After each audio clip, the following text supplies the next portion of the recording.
অন্তর্বর্তীকালীন সরকার তার প্রধান, উনি একজন গুণী মানুষ নিঃসন্দেহে। তিনি বাংলাদেশের সম্মান করে নিয়ে এসছেন আন্তর্জাতিক। তার বিরুদ্ধে আমাদের কোনো বক্তব্য নেই। ডক্টর ইউনূস সাহেবের হচ্ছে কি, তিনি শুধু ছেলেদের নিয়ে না, ছেলের বয়সী নয়, নাতির বয়সী অনেক অ্যাডভাইজার করার কারণে কিছু কিছু তার ভুল হচ্ছে। এখন মনে হয় কি জানেন, যে নির্বাচন চাওয়া কোথায় অপরাধ, মহাপাপ। উপদেষ্টাদের কথা উপদেষ্টারা আমাদেরকে শেখায়। বৃষ্টি পড়ছে, কোন মুসুলধারা নয়। এই বৃষ্টির মধ্যে বক্তৃতা করা এবং বক্তৃতা শোনা, এটাও একটা বিপ্লবী কাজ, এটাও একটা রোমান্টিক কাজ, এটাও একটা সংগ্রামী কাজ। বন্ধুরা, আমি যখন এই মঞ্চের কাছে এসে বসতে গেলাম, তখন দেখি আমিরুল ইসলাম আলী, চেনেন না আমিরকে? সাবেক ছাত্র নেতা, চেনেন তো? ছাত্র দলের সাবেক সাধারণ সম্পাদক। আমিরকে দেখে আমার মনে হলো যে আজকে বৃষ্টি হবে, কারণ আমিরের সাথে আমি যেখানেই যাই সেখানে বৃষ্টি সহকারে একসাথে যায়। সুতরাং বৃষ্টি যে এখানে হবে, এটা আমি আমিরকে দেখে আমি টের পেয়েছি। তো সুতরাং এই বৃষ্টি আপনাদের কাছে কোনো বড় বৃষ্টি নয়।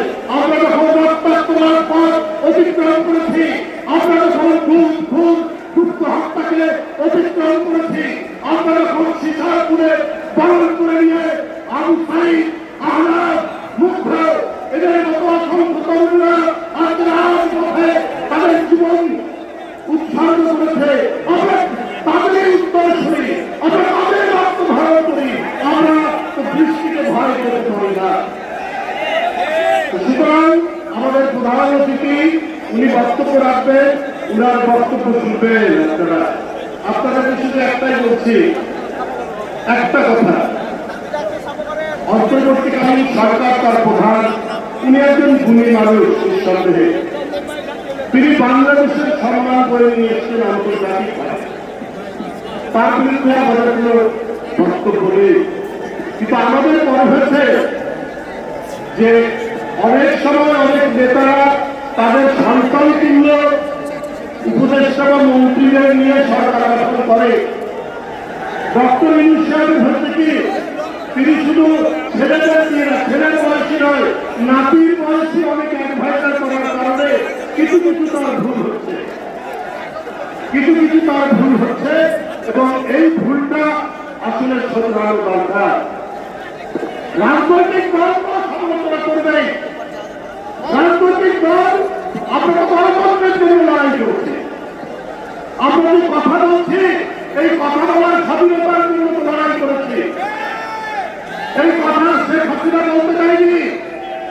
শেখ হাসিনার বাপের বিরুদ্ধে, শেখ হাসিনার ছেলের বিরুদ্ধে, শেখ হাসিনার পরিবারের বিরুদ্ধে একটা টুল শব্দ করলে হয় তাকে রাত্রে অদৃশ্য করে দেওয়া হয়েছে, তা হবে কারাগারের মধ্যে তাকে ফেলে রাখা হয়েছে, মিথ্যা মামলা দেওয়া হয়েছে, তাহলে খালের ধারে, বিলের ধারে, নদীর ধারে, শীতলাক্ষার ধারে, পদ্মার ধারে তার রক্তাক্ত দেহ পাওয়া গেছে। তো ডক্টরের আমল তো সেই আমল নয়। তাহলে এখন সেটা ন্যায়ের জন্য, যেটা শান্তির জন্য, সত্যের জন্য, ন্যায় বিচারের জন্য আমরা কি বক্তব্য রাখতে পারি না? তাহলে এত উষ্মা কেন? তাহলে এত কথা কেন? আজকে জাতীয়তাবাদী ছাত্র দলের একটি তারুণ্যদীপ্ত উদ্দীপনাময় একটি ছেলে, তার রক্তাক্ত দেহ আপনার ঢাকা বিশ্ববিদ্যালয়ের পাশে উত্তরে পড়ে গেল, তার লাশ। তো তার জন্য জাতীয়তাবাদী ছাত্র দল বক্তব্য রাখবে না, সমালোচনা করবে না, তার বিচারের জন্য তারা কি রাত পথে নামবে না? এইটা কি অন্যায়? এইটা তো অন্যায় না। আজকে মব জাস্টিস বলে একটি কথা তৈরি হয়েছে। এই কথাটা কেন হবে? এটা তো ডক্টর ইউনূস সাহেবের আমল, অন্তর্বর্তীকালীন আমল। এই আমলে আপনার বিনা বিচারে মানুষ মারা যাবে কেন?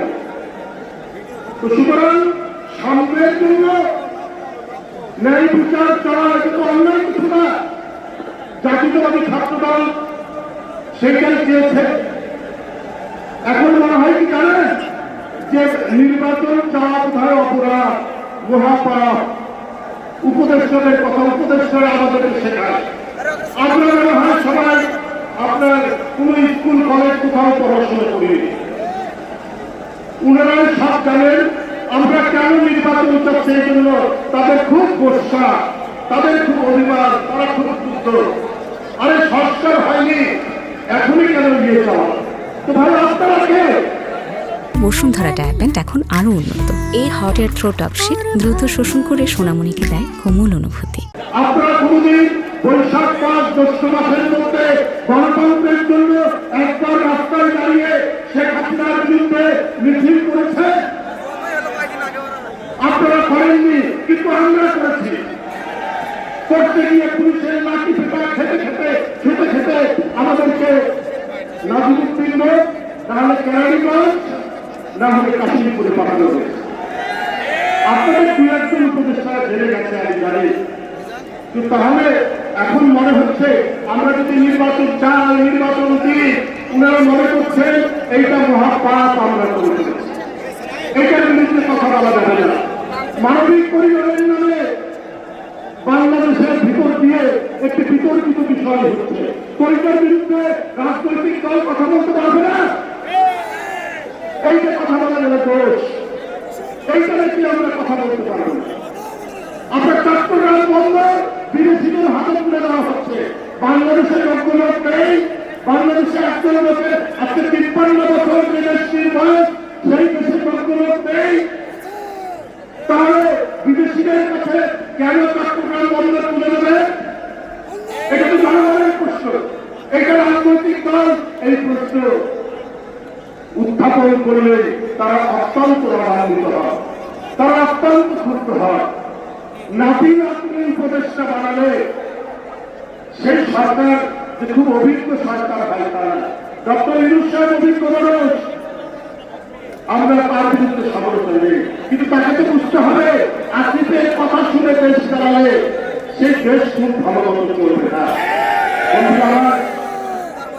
আমি আর বক্তব্য দীর্ঘায়িত করতে চাই না। আজকের এই তারুণ্যের সমাবেশ, এই সমাবেশ অত্যন্ত গুরুত্বপূর্ণ, অত্যন্ত তাৎপর্যপূর্ণ। আপনি জানেন এই দক্ষিণ এশিয়ার মধ্যে সবচাইতে বেশি তরুণরা বেকার বাংলাদেশে। সেখানে মেট্রো রেল দেখিয়ে টাকা পাচার করেছেন, পদ্মা সেতু দেখিয়ে টাকা পাচার করেছেন, হাইওয়ে দেখিয়ে টাকা পাচার করেছেন, কিন্তু আপনার কোন তরুণদের তাদের কর্মসংস্থানের জন্য কিছু করেননি। আজকে কোটি কোটি তরুণ বেকার, তো তাদের বাঁচার অধিকার আছে।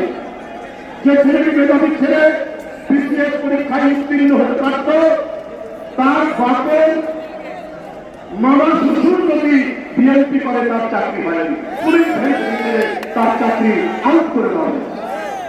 এই পরিস্থিতি গেছে 17 বছর। সেই পরিস্থিতির পুনরাবৃত্তি কেন হবে? আজকে শেখ হাসিনার দোষর অনেকে পালিয়ে গেছে, অনেকে কারাগারে আছে, কিন্তু তাদের ফেলে রাখা কল কারখানা দরবেশ, তার কল কারখানা তাদেরকে পাচ্ছেন, কিন্তু প্রশাসক বসিয়ে সেখান থেকে যেন শ্রমিক খাটায় না, কর্মসংস্থানের চেষ্টা করুন। ওই যেখানে ব্যানারে টাঙিয়ে রেখেছে অধিকারের কথা, তরুণদের অধিকার। তরুণরা যদি কর্মসংস্থান না পায়, তরুণরা যদি কাজ না পায়, তাহলে কি করবে? এই অধিকারের জন্য বাংলাদেশ জাতীয়তাবাদী ছাত্র দল, জাতীয়তাবাদী যুব দল, স্বেচ্ছাসেবক দল তারা দেশব্যাপী কর্মসূচি করছে এবং তাদের কর্মসূচির প্রতি আমি সংহতি জানাচ্ছি। আমি অত্যন্ত সৌভাগ্যবান, আমি যে মৃত্তিকার উপর দাঁড়িয়ে আপনাদের সামনে কথা বলছি, সেই মৃত্তিকা সংহতি লড়ন করেছে একটি পবিত্র মাটি, যেখানে এই দেশ যখন অন্ধকারের মধ্যে, এই দেশ যখন নেতৃত্বহীন অবস্থায় থাকে, ঠিক সেই সময়ে তিনি জনগণকে আলোর দিশা দিয়েছেন, স্বাধীনতার ঘোষণা দিয়ে সেই শহীদ রাষ্ট্রপতি ব্যাপারে মাটি হচ্ছে এই বগুড়ার মাটি। বগুড়া আমার তারই সুদক্ষ পুত্র, জ্যেষ্ঠ পুত্র, যখন শেখ হাসিনা নির্বাচন করেছেন, 7ই জানুয়ারি নির্বাচন, মানুষের মনে হতাশা, আর কি করা যাবে, আর কোথায় জানানো যাবে, বিপরীত রকম লন্ডন থেকে তিনি বারবার ডিজিটাল প্রযুক্তির মাধ্যমে গ্রামগঞ্জ থেকে শহরে গোটা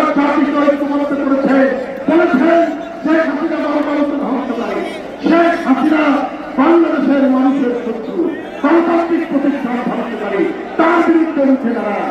সেই জুলাই আগস্টের তারেক রহমানের পরামর্শে বগুড়ায় দাঁড়িয়ে আমি আপনাদের সামনে দুটো কথা বলতে পারি আমি গর্বিত। সবাইকে ধন্যবাদ।